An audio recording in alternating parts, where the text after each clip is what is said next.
Hello everyone, Dan Aguilera with Empowerment Coaching here, and today I want to go through with you some of the dating mistakes I've made in the past that have led me to start my coaching business.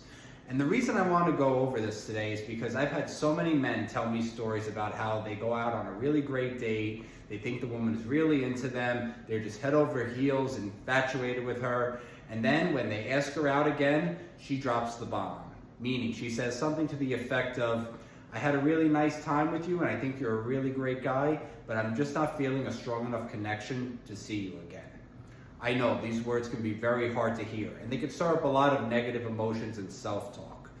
I'm here today to talk to you about possible things that you could be doing on dates that lead women to feel this way. I think we've all come to realize that women are emotional beings, and most of the time they're not going to come right out and tell you exactly how they're feeling and why when it comes to how they feel about you and on a date. They're not going to come right out and say, well, you did X, Y, or Z, and that's why I don't want to go out with you again. They always want to protect your feelings, and they do it with the best intentions. It's not that they're trying to keep you in the dark or be malicious in any way, but it's frustrating for us men. And they wonder, what could I have said or did wrong? And it's worth mentioning that it's not always something you did. You don't know what's going on in her personal life. She could have somebody else that's in the picture, a few other guys she's seeing. It could be an ex that she recently broke up with that she's still not over with. So 9 times out of 10, it's usually not your fault. However, there is that small percentage of time where it just could have been you. So now, let me go over 3 dating mistakes that I made on a particular date 2 years ago. And let me know if any of these relate to you, because this was honestly a mind-blowing experience for me, and I wouldn't be where I am today if I didn't make these mistakes and eventually realize why I was wrong. So rewind to New Year's Eve 2022. I had just matched with a girl on Tinder, beautiful, tall blonde. She looked like a Barbie doll, like a model. I was mesmerized, had never been out with a woman this beautiful before. And actually the night before New Year's Eve is when we had our first date. We went to this really nice restaurant in Palm Beach, a great dinner, champagne, the whole 9 yards. And when I dropped her off at home, I totally had the opportunity to kiss her, and I didn't go for it. Instead, I just gave her a hug and a little peck on the cheek. At the time, I thought it was totally innocent. I thought I was doing the right thing. I said to myself, I better not try to kiss her because she most likely won't want to kiss me, and I'll just look like a jerk, and I don't want to be too overpowering, all these crazy thoughts. So that was one mistake. If I had gone for the kiss, and there's no way to know whether or not she would have wanted to kiss me back, but either way, she would have respected me more, and I would have been demonstrating my confidence. So that was one mistake I made. And while we were on the subject of kissing, when we went out New Year's Eve the following night, at midnight, I actually asked her, can I kiss you? Again, thinking I was being that respectful gentleman that she wanted so badly. And she said yes, pretty reluctantly. And we did it anyway, and well, it wasn't a great kiss, but I was okay with it at the time, not realizing that I was coming off as a total wimp and totally unsure of myself.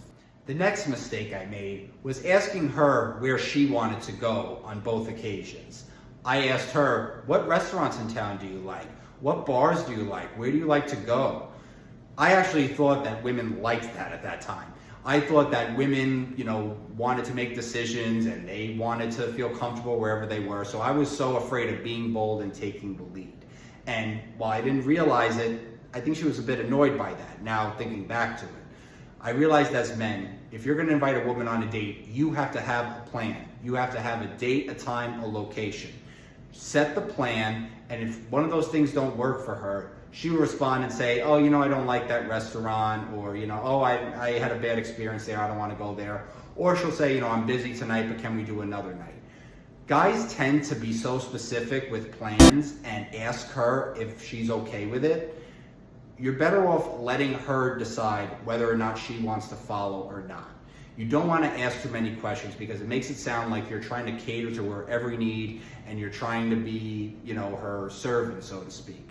And women, contrary to what they say all the time, they don't want a man who tends to their every need. They don't want a man who is a pushover. They want you to be strong, take the lead. So don't ask where she wants to go. Don't ask when she's available. Just pick a time, a place, and a location. Set it, invite her there, and let her change up the plans if it's necessary, if she can't make it or she doesn't like that particular venue. And number 3, the last mistake I made on this date was I pedestalized her for her beauty. Again, like I said before, this woman was a Barbie doll, a model, totally gorgeous. I couldn't believe she was out with me. And I was constantly saying, oh, I love your dress, I love your nails, oh, let me get a picture of you, oh, you should post this on Instagram.